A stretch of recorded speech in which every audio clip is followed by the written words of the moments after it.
حضرت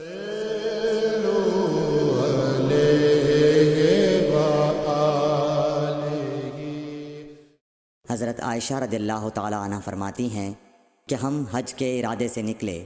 جب ہم مقام صرف میں پہنچے تو میں حائضہ ہو گئی اور اس رنج میں رونے لگی کہ رسول اللہ صلی اللہ علیہ وسلم تشریف لائے۔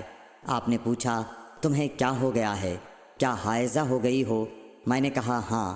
آپ نے فرمایا یہ ایک ایسی چیز ہے جس کو اللہ تعالیٰ نے آدم کی بیٹیوں کے لیے لکھ دیا ہے، اس لیے تم بھی حج کے لیے افعال پورے کر لو، البتہ بیت اللہ کا طواف نہ کرنا۔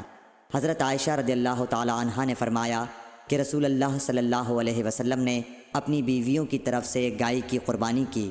صرف ایک مقام مکے سے 6-7 میل کے فاصلے پر ہے۔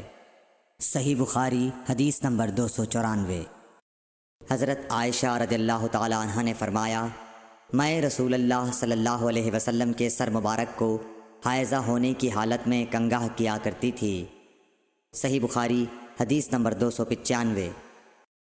حشام بن عروہ نے عروہ کے واسطے سے بتایا کہ ان سے سوال کیا گیا کیا حائضہ بیوی میری خدمت کر سکتی ہے یا ناپاکی کی حالت میں عورت مجھ سے نزدیک ہو سکتی ہے؟ عروہ نے فرمایا میرے نزدیک تو اس میں کوئی حرج نہیں ہے، اس طرح کی عورتیں میری بھی خدمت کرتی ہیں اور اس میں کسی کے لیے بھی کوئی حرج نہیں، اس لیے کہ مجھے حضرت عائشہ رضی اللہ تعالی عنہا نے خبر دی کہ وہ رسول کریم صلی اللہ علیہ وسلم کو حائضہ ہونے کی حالت میں کنگھا کیا کرتی تھیں، اور رسول اللہ صلی اللہ علیہ وسلم اس وقت مسجد میں معتکف ہوتے۔ آپ اپنا سر مبارک قریب کر دیتے اور حضرت عائشہ رضی اللہ تعالی عنہا اپنے حجرے ہی سے کنگھا کر دیتیں، حالانکہ وہ حائضہ ہوتیں۔ صحیح بخاری حدیث نمبر 296۔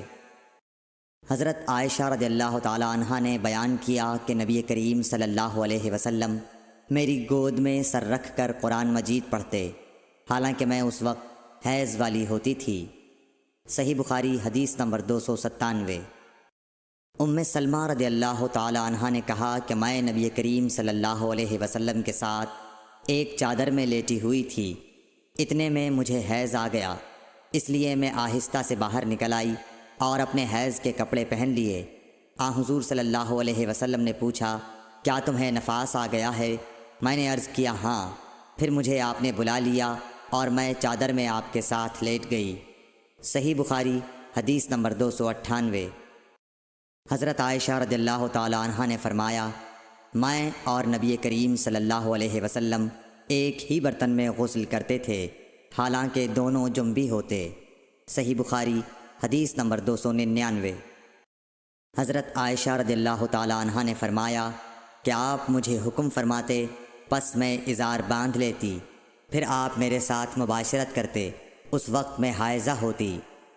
صحیح بخاری حدیث نمبر 300۔